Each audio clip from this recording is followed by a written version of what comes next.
Hello বন্ধুরা, তো শুভরাত্রি। তোমরা সবাই কেমন আছো? তো আশা করি ভালো আছো। তো আজকে আমি অনেকদিন পর একটা রান্নার ভিডিও নিয়ে আসলাম। তো দেখা যাক। তো আজকে রান্না করবো ডিম। তো ডিমগুলো প্রথমে ভেজে নিলাম। তো হালকা করে ভাজবো ডিমগুলো। এরপরে আলুগুলো ভেজে নেব।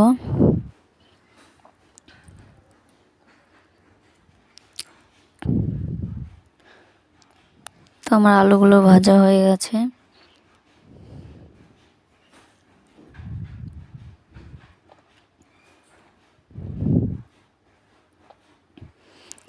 তো এখানে তেল দিয়ে দেবো জিরে ফোড়ন।